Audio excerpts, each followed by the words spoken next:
Radio UNAM es un medio que promueve el diálogo, la diversidad y la libertad de expresión en un marco crítico y respetuoso. Los comentarios expresados a lo largo de su programación reflejan la opinión de quien los emite, mas no de la radiodifusora. Estimada y estimado radioescucha, le pedimos que antes de escuchar esta emisión busque un lugar apartado del ruido cotidiano. Una vez que lo encuentre, tome asiento y relájese. Inhale y exhale. Inhale y exhale. Respirar. ¿Cuántas veces se nos olvida hacerlo de forma consciente en este mundo marcado por la aceleración en la que vivimos? ¿Recuerdan la última vez que se hicieron conscientes de su respiración? ¿Están seguros de iniciar un viaje introspectivo y retrospectivo? Bueno, entonces prepárense porque en el programa de esta tarde nos adentraremos de la mano de Hernán Bravo Varela en sus ejercicios de respiración, seguido del Estado Empresario Mexicano, un libro de poesía, prosa y reflexión sobre el cuerpo, la enfermedad, la muerte y la pérdida, publicado por Ediciones Era en su colección Alacena Bolsillo. Yo soy Álvaro Canseco y les doy la bienvenida al programa 1213 de la Feria de los Libros, el espacio radiofónico de la Filminería en Radio UNAM, en donde el libro solamente es el punto de partida para poder conversar sobre diferentes temas de importancia para el presente de nuestro país. Agradezco a todas y todos los que nos prestan sus oídos para seguir esta transmisión por las ondas hertzianas de Radio UNAM y también para quienes lo hacen mediante la fibra óptica por radio.unam.mx o bien los que rompen el teatro de la mente y nos siguen en la transmisión por Facebook. Recuerden en nuestro perfil La Feria de los Libros y también en el perfil de la Filminería. También nos pueden seguir en X como @ferialibros, @ferialibrosru, @filminería. Son las cuentas oficiales en Instagram. Vamos a escuchar nuestra pausa literaria y regresamos para platicar con nuestro invitado de esta tarde. Pausa literaria.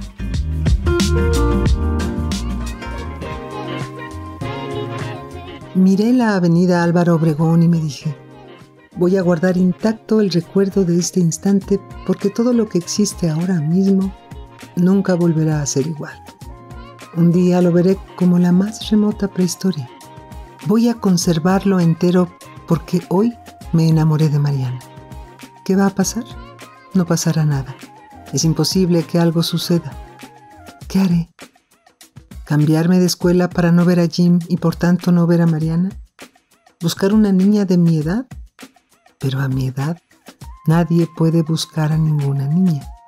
Lo único que puede es enamorarse en secreto, en silencio, como yo de Mariana. Enamorarse sabiendo que todo está perdido y no hay ninguna esperanza. Las batallas en el desierto, de José Emilio Pacheco.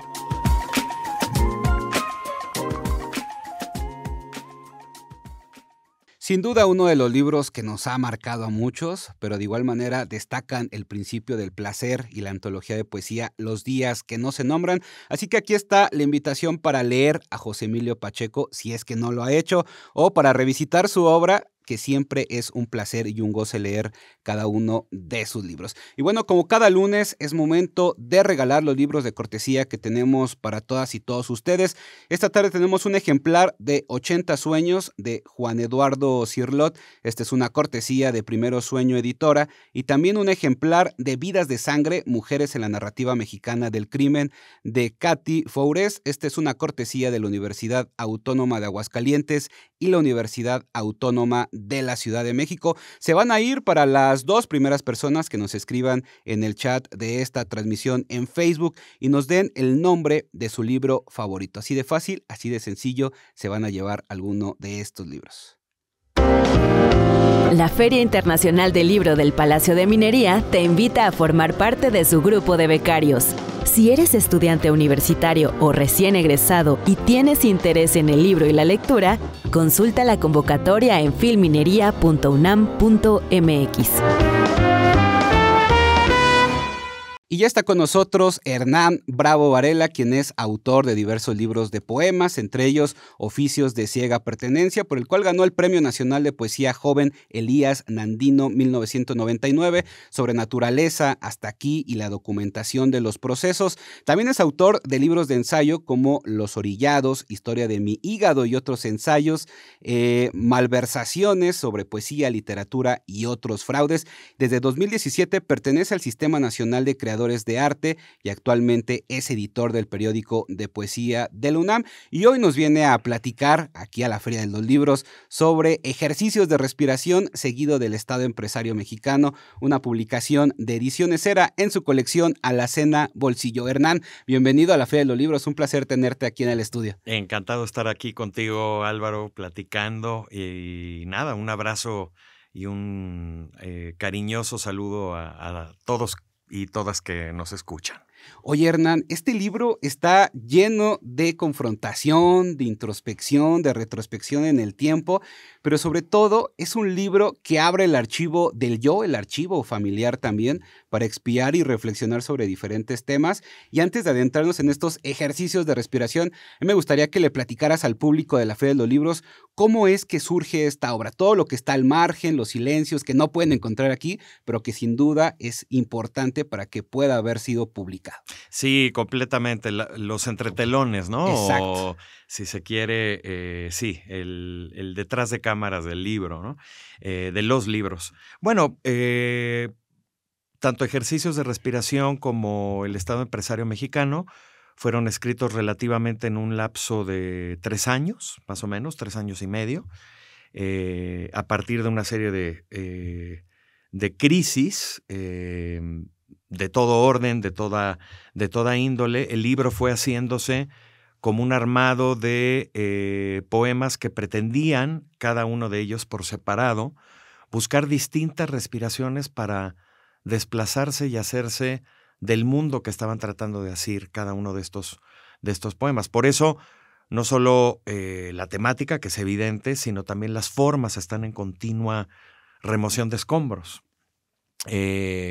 De tal manera que cuando acaba un poema hay que empezar, por supuesto, a inhalar y a respirar como siempre para acabar mirando hacia otra parte.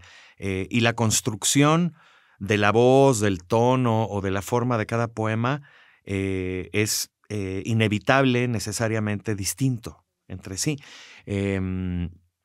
Me gusta pensar que cada uno de estos poemas es una de esas etapas que platicábamos antes y detrás de los micrófonos, ¿no?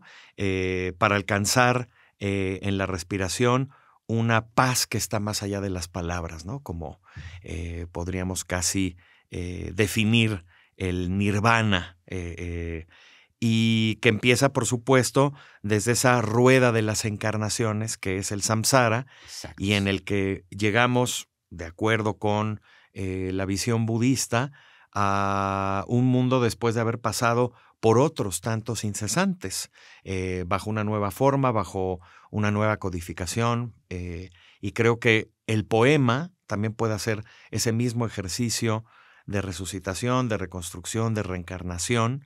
Y esa era un poco la idea, por lo menos del primer volumen, en tanto que el segundo, pues es una elegía a la muerte de mi padre, que se continuó o se derivó también de algunos poemas de la primera parte, pero estaban comunicados precisamente por la enfermedad y por supuesto por la muerte, pero todo ello de manera que la biografía también se pusiera en juego, la biografía de los otros que participan en nuestra voz, que participan de nuestra memoria, ¿no? Y que son una fuente activa de palabra y de discurso. Entonces, me gustaría que vieran las y los lectores este viaje o este recorrido como 2 instancias para entender bien a bien por qué estamos aquí, por qué respiramos, por qué exhalamos, por qué pasamos por el mundo con una serie de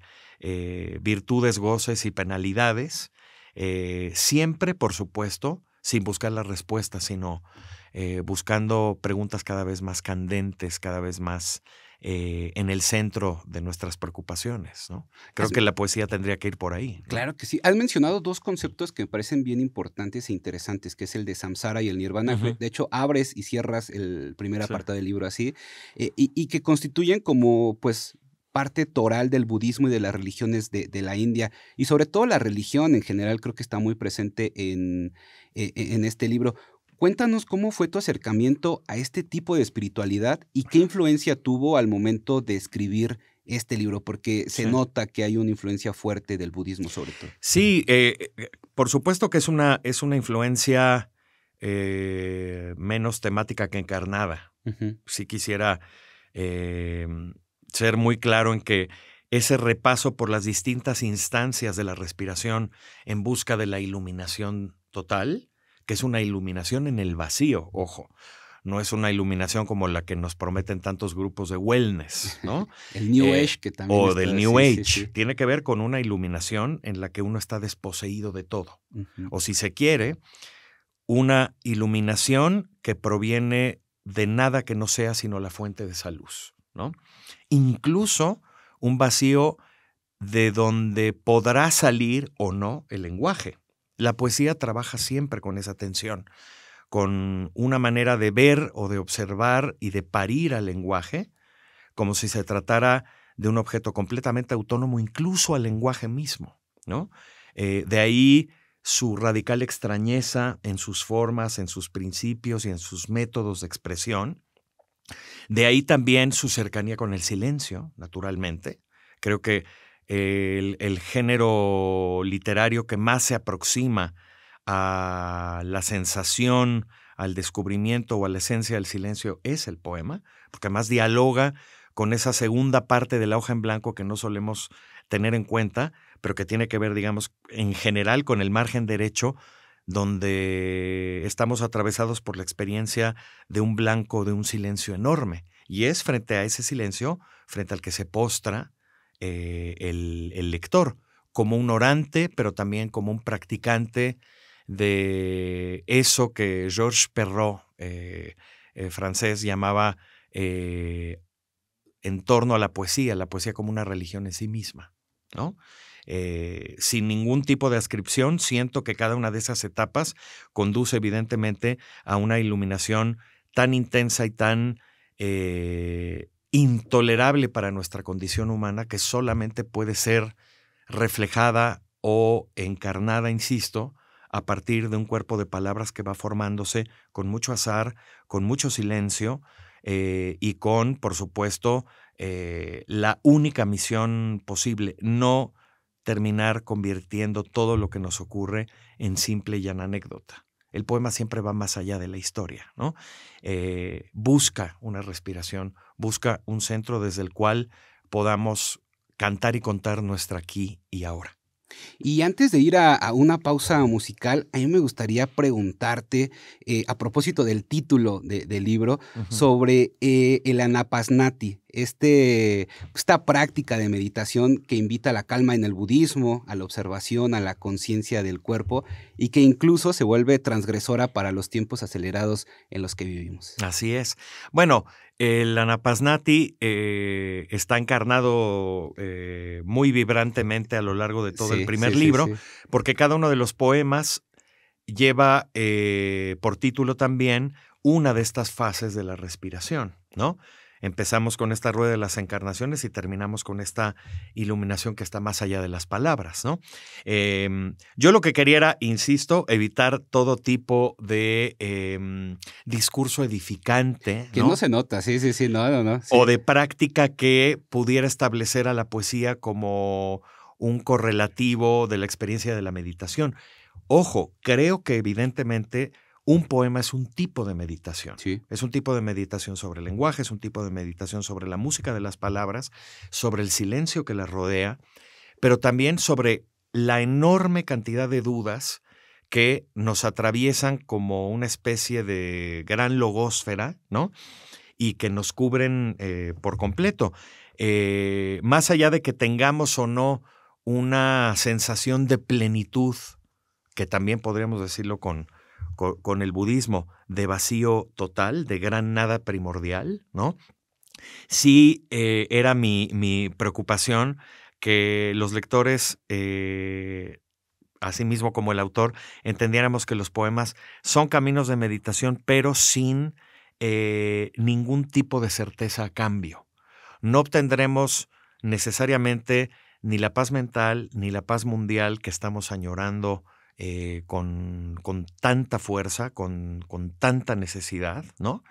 Pero es un camino al menos para plantearnos cuál es el papel del lenguaje en ese tipo de intersticios y en ese tipo de grandes crisis. Creo que no hay crisis humana, social o íntima que no vea reflejado su quehacer también en la propia observación del lenguaje, ¿no? Amigas y amigos, estamos platicando con Hernán Bravo Varela sobre su libro Ejercicios de Respiración. Vamos a una pausa musical y regresamos para seguir conversando sobre esta obra. Leer es estar vivo. La Feria de los Libros.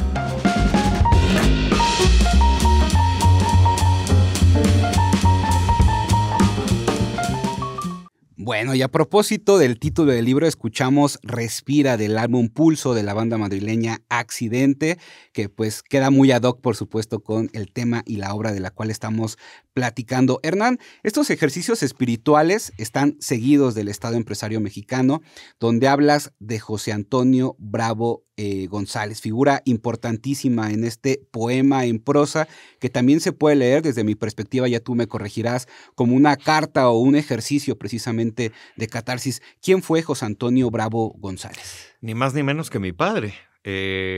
Ustedes podrán encontrar en este libro, poco después de anunciado el título, la reproducción de la portada de la tesis de licenciatura de mi padre, llamada justamente El Estado Empresario Mexicano, que fue su tesis de licenciatura en la Escuela Libre de Derecho. De inmediato, cuando falleció mi padre, recuerdo que me llevé un ejemplar de su tesis, porque también es interesante pensar en la escritura no solo como un coro propio de los monstruos, pero también de los ángeles internos, ¿no?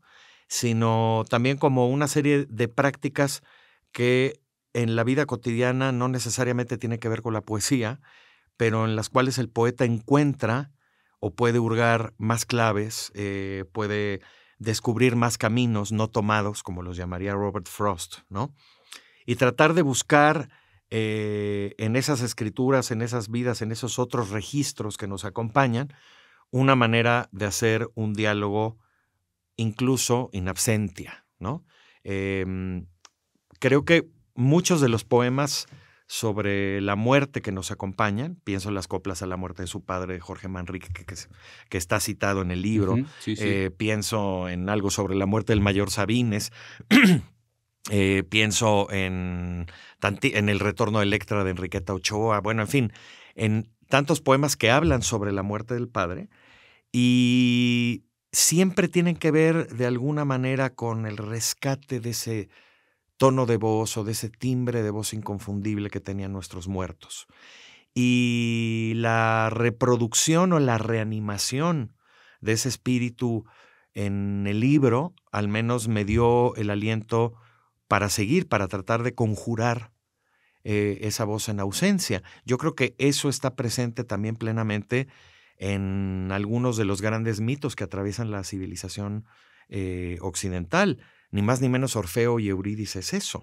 Orfeo baja al inframundo para recuperar a Eurídice raptada y mantenida en el Hades, ¿no? Y sabe que inevitablemente volteará en algún momento de su escapatoria del inframundo y no verá cumplida su más grande ilusión, que es asomar, hacer que Eurídice se asome hasta la superficie de la vida, como también lo dice Alfonso Reyes. Pero bueno, ¿qué obtiene a cambio de esa pérdida inevitable Orfeo? El don terrible del canto. Es probablemente su única posibilidad de al mismo tiempo curar y exorcizar la ausencia, a sabiendas de que el objeto amado no volverá y de que el poema es una especie de misa de cuerpo ausente, ¿no? Y en esta ausencia que se refleja, por supuesto, en la pérdida, no solamente hablas de una pérdida de un ser querido, en este Sí. caso de tu padre, también en el libro se refleja constantemente una pérdida, por ejemplo, de la salud. Hablas de la enfermedad, Sí. hablas también de la pérdida de la ciudad, porque está citado y hay una referencia al terremoto del 2017. Sí. ¿Por qué es tan importante o por qué fue tan importante para hablar a ti reunir diferentes pérdidas en Sí. este libro? Porque hay muchas pérdidas, creo que se Sí, totalmente de sintetizan. acuerdo. Bueno, porque el poema parte también de una pérdida esencial, que es la pérdida de la narratividad o la pérdida de la historia, ¿no? Desde hace muchísimo tiempo, probablemente desde sus albores, y eso nos lo enseñó ni más ni menos que la poeta Safo, ¿no? Hace ya bastante tiempo, hace 26 siglos, ¿no? Que ya no era hora de cantar a las armas, ni a la guerra, ni a la cólera, como evidentemente lo hacen la Ilíada y la Odisea y tantísimos otros poemas épicos, ¿no? Había que dar la vuelta y cantar lo que una ama, como dice Safo en algún momento. Pero eso nos lleva evidentemente a escoger lo que ese yo íntimo también tiene que contar. Pero ese yo está atravesado por numerosísimas pérdidas. Y la poesía es un largo inventario de esas pérdidas. Es el largo inventario de la pérdida del lenguaje para la simple y llana comunicación. El poema está por encima, a un lado y en contra también de esa hipercomunicación globalizada para toda ocasión. El poema también parte, por supuesto, de la muerte de sus referentes. El poema parte del lenguaje instrumental y también a veces sus materias de trabajo tienen que ver, por supuesto, con asuntos desaparecidos, como la muerte de los amores, como la muerte de los padres o de algún amigo, de la pareja sentimental o de lo que sea. Y es inevitable que el poema los convoque, ¿no? En buena medida, los poemas también en tradición oral de distintos pueblos originarios alrededor del mundo tienen en buena medida un carácter eminentísimamente elegíaco, en el sentido de que se canta lo que se ha perdido y precisamente lo que se canta es el eco de su presencia. Oye, y yo te propongo para cerrar este programa Claro. que nos cantes, que nos puedas dar una probadita de los poemas que el lector y las lectoras pueden encontrar en este libro. Así que pues tú dinos qué poema elegirías para que nuestras amigas y amigos se vayan internando en este viaje introspectivo e insisto también retrospectivo. Pues me encantaría leer Samsara, precisamente, que es la primera llegada inconsciente de los que, de acuerdo con el budismo, reencarnan en este mundo, ¿no? Y creo que ese va a ser el botón de muestra, ¿no? Adelante. Samsara. Esta es la rueda de las encarnaciones. Confundí mi cuerpo con mi yo. Discúlpame, la verdad no sabía y sigo sin saber. El cuerpo, al menos, no parece yo. Tiene más semejanza con terceras personas y por lo general es más gramática y menos metafísica. Para no decir yo se dice uno. En cambio, para no decir cuerpo se dice multitud, organismo, compañía, volumen, comité, delegación, jurado, tribunal. A veces, bulto. Templo. Esta es la rueda de las encarnaciones. A veces cosa viva, a veces cosa, una cabeza, un hígado, testículos sin algas, una máquina cuya perfección la desajusta. Por ejemplo, mi cuerpo. A sus casi 40 se ha provisto de hepatitis, migraña, depresión, ansiedad, mononucleosis, dorsalgia, obesidad, conjuntivitis crónica, foliculitis, 4 muelas del juicio. Sin embargo, mi cuerpo, él, no yo, fue saliendo de a poco, por entregas, como se sale de una pesadilla. Ahora, Toma todo con distancia, con calma. Me deja interrumpirlo, pero habla. Y cuando habla, dice: tú, que me montas con miedo y te vistes de mí, no te confundas. Vas a cambiar de aires, de persona, de raíz. Los callos de tus plantas serán nubes. No te guardo rencor, mucho menos secretos. Te digo todo, y aún así, no pongas palabras en mi boca. Esta es la rueda, y te mueves conmigo hasta que un día... Perdóname, no somos iguales. Voy de vuelta.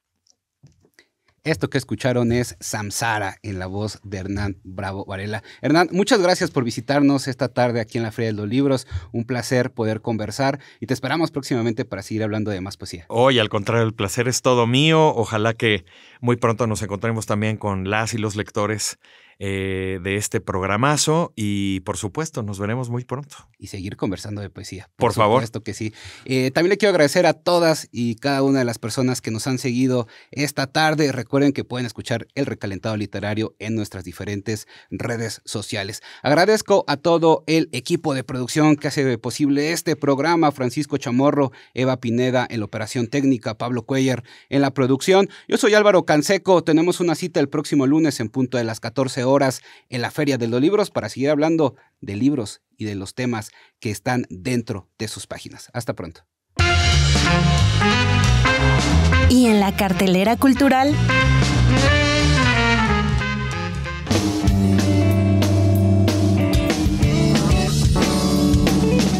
te recomendamos acercarte al Archivo General de la Nación, un espacio que preserva un repositorio documental para conocer sobre el pasado de México.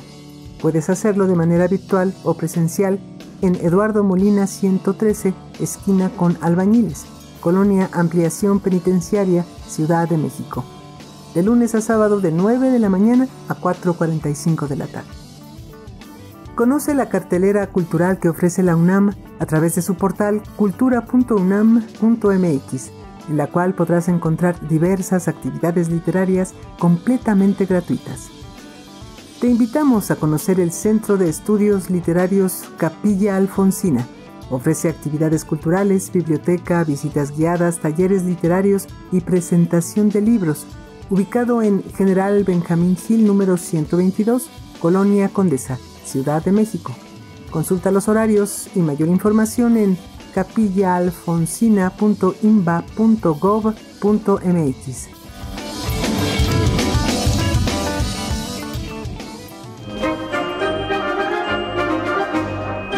La Feria de los Libros, un programa de la Feria Internacional del Libro del Palacio de Minería que organiza la Facultad de Ingeniería en coproducción con Radio UNAM. Idea original, Fernando Macotela.